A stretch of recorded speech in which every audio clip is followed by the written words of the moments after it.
the shocking move in the summer of 2016 that would send NBA fans into a frenzy and affect the league to a super high degree? But what if Kevin Durant didn't become the biggest snake in NBA history and join the greatest regular season team of all time? The incredible Oklahoma City duo of Westbrook and Durant would have been gifted with the addition of a third superstar to the roster, Paul George.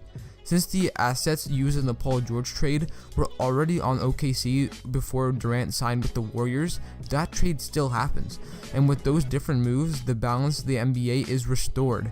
So if we go all the way back to the free agency of summer 2016, but this time Durant makes the right decision to stay with the Oklahoma City Thunder with what we believe would be a minimum 2-year contract. This would keep him along with Westbrook on the roster until 2018 at least, which means Paul George wouldn't be pairing up with just Russell Westbrook, but MVP and multiple scoring champion Kevin Durant as well. And in this scenario, Thunder decide to not trade for Carmelo Anthony as they already have a big three, and I think it would be best for them if they kept some of the depth on the roster instead of adding a fourth ball dominant all-star. And like I said before, in this situation we can assume that Durant would have only signed a 2-year contract considering how close he was to joining the Warriors, meaning that if they traded for Carmelo Anthony, then Paul George, Kevin Durant, Russell Westbrook, and Carmelo Anthony would all be free agents at the end of this season, and that would be a massive headache for the Thunder front office that they do not want to be involved with. So let's fast forward through the 2016-17 season. What happened during this time doesn't really matter in the context of this video, but we can assume the Warriors won another title even without Kevin Durant. Also, the MVP race is a little more interesting as Westbrook has Durant, which would take down his stats a bit, but at the same time get the Thunder more wins, which MVP voters look for. And Westbrook finished 4th in MVP voting in 2015-16 season, so we can assume Russell Westbrook did win MVP just like he did in real life. Now if we look back at the trade between the Indiana Pacers and the Oklahoma City Thunder, you can see that Durant leaving didn't impact this trade at all. Before his departure, the Thunder struck a deal with the Magic, which meant Ibaka was traded to the Orlando Magic for Victor Oladipo and a freshly drafted Sabonis. Those are the same two players who would then be traded a year later in exchange for Paul George, meaning that if Kevin Durant stayed, this trade still would have happened and the NBA's new super team would have been assembled. So if we go through this next season with the 73-9 Warriors still intact as Kevin Durant never joined but rather formed his own big three, how would the NBA change? Considering in the 2016 NBA playoffs the Thunder were up 3-1 on Golden State Warriors, but we all know what ended up happening. And with the addition of Paul George just one season after and no major additions to the Warriors, would this be enough to finally defeat them? So we jump right into that 2017-18 regular season, and the Thunder surprisingly lose their first game to the New York Knicks, but luckily bounce back 2 nights later to defeat the Utah Jazz in fashion. Westbrook recorded his first triple-double of the season as Durant put up 28 and 6, while Paul George had an impressive 24 and 7 game. Looks like the Thunder needed a little bit of time to collect and get their chemistry in check. But fast forwarding into mid-December, the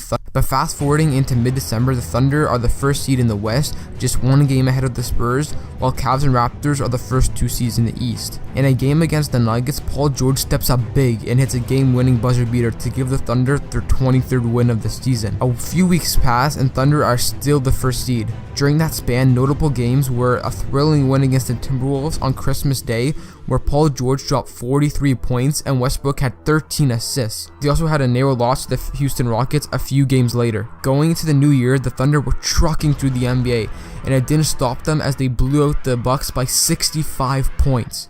Keeping them the number 1 team in the league with a record of 29-9. In the following days, Thunder go on a 9-game winning streak for it to only be snapped by one of their biggest competitors in the West, the San Antonio Spurs. Despite with Durant dropping his career high 56 points and Russell Westbrook putting up another triple-double. January ends and the Thunder finish that month 14-1.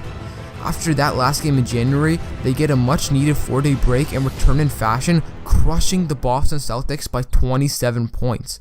The All-Star break appears and all of the Thunder's big 3 players made the West All-Star team to no one's surprise. The Thunder head into mid-March with an impressive record of 52-16, with their latest game being against the Hornets. Thunder finished the season with an East road trip, with the final game being a 3-point loss to the Toronto Raptors as the Thunder take the first seed in the West and the best team in the NBA with a record of 62-20. And when we look at the regular season awards, we see that Russell Westbrook was back-to-back MVPs as he averaged yet another triple-double triple-double despite having 2 other All-Stars on the team with Durant and Paul George. Lonzo Ball takes home Rookie of the Year with his great stat line, and surprisingly Tyreke Evans wins Sixth Man of the Year for the Sacramento Kings. Then Andre Drummond wins DPOY.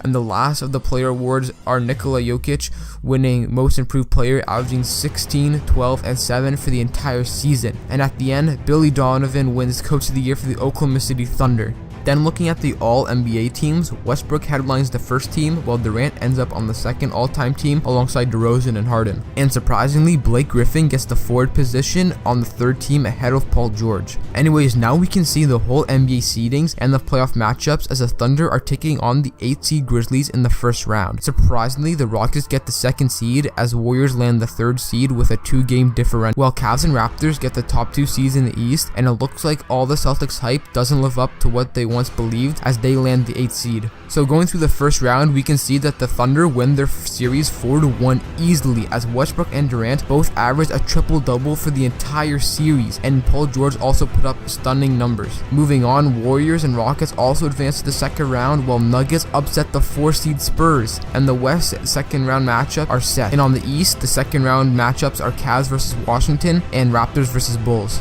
The second round will be crucial as the winners will set the conference finals and be one step closer to the NBA finals. The Warriors take a 2-1 deficit but bounce back, winning the next 3 and beating the Houston Rockets in 6 games. And the Thunder, with no struggle, defeat the Denver Nuggets in yet another 5-game series. Heading into the East, the conference finals are set as Raptors and Cavs face off, with them both sweeping their previous round matchups. Now this all leads to a moment that all Thunder fans and the organization has been waiting for. The Warriors have been ruling the West for a few years now, and it's time to end them. Ever since the 2016 conference finals when they blew a 3-1 lead, the Thunder have been waiting for the opportunity to once again try to defeat the reigning champions Golden State Warriors. And now in the Western Conference Finals, the Thunder face their biggest rivalry. Will they be able to dethrone the reigning champions, or will they fall once again to a team that's made to the finals the last 3 straight years? Thunder come out strong, taking advantage of home court, winning both games and taking a 2-0 series lead. But the Warriors weren't going to go down without a fight as they bounced back and even the series 2-2, with Curry having a crazy 53-point performance in Game 4. Thunder looked to take the series lead as through 3 quarters they only lead by 1 point. But luckily for all OKC fans, the Thunder just barely beat the Warriors as the final score was 120-118. Heading back to the Bay for Game 6, they looked to close out. Durant put up 45 and 8, leading the Thunder to a crucial victory. Heading back to the Bay for Game 6, they look to close out the series, which is something they were unable to do back in 2016. The Thunder lead 3-2, and the Warriors have their back against the wall. The whole game has been neck and neck as it comes down to the wire. Westbrook puts up 40 points and Paul George puts up 26, but Curry and Klay Thompson also put up 25 apiece. But the Oklahoma City Thunder take Game 6, defeating the Golden State Warriors. Curry and the rest of the squad is heartbroken while the Thunder celebrate, advancing to the finals for the first time since 2012. Finally, Westbrook and Durant accomplish their mission along with Paul George as they all defeat the Golden State Warriors, who has been reigning over the NBA for the past few seasons. And finally, the Thunder head into the NBA Finals looking to win their first NBA championship.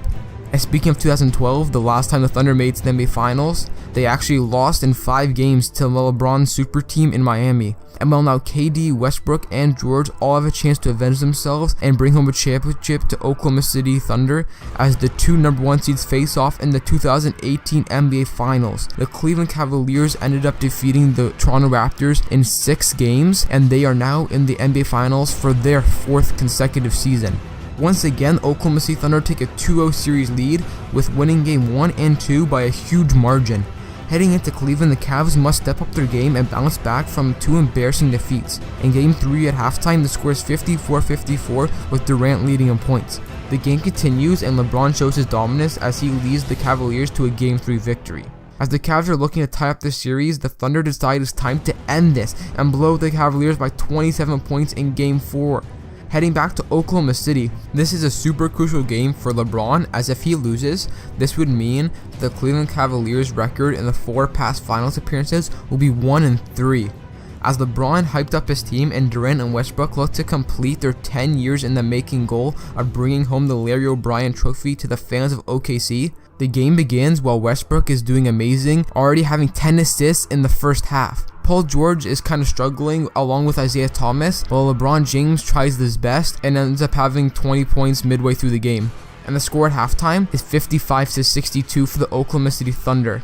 And in the locker room, they decide that it is time to put this to an end. And in the third and fourth quarter, they played extremely hard with only the mindset of bringing that championship home. And that was just too much to handle for LeBron, as all that determination pays off as Russell Westbrook puts up a triple-double, and Paul George's 39 points were too much to handle, as the Oklahoma City Thunder are your 2018 NBA champions. Russell Westbrook takes home Finals MVP to cap off his career season, plus Durant and Paul George rejoice as they finally won a championship they so badly wanted. The Oklahoma City Thunder continue to celebrate as they have finally won the first NBA championship for their beloved franchise. So there you have it. What if Kevin Durant never left Oklahoma City? Westbrook and Durant's friendship would have become stronger than ever, and the NBA landscape has now been changed. The Warriors can be defeated. Now the Thunder are the new team to beat in the NBA, setting a new precedence for all teams to follow. This would have made the NBA so much more interesting, having another extremely good team to put up against the Warriors and actually compete as a real threat. Also, with the recent championship that the Big Three of Oklahoma City were able to achieve, I'm sure it'd be easy to re-sign Paul George, which would lead to a possible Thunder dynasty. Well, hope you guys enjoyed my biggest video ever on my channel, and if you made it this far into the video, why not leave a like and subscribe for even more great NBA content. And guys, I really hope you guys enjoyed this video. This is really like one of the biggest videos I ever wanted to make, and I hope you guys subscribe and stay tuned for more NBA videos. Peace.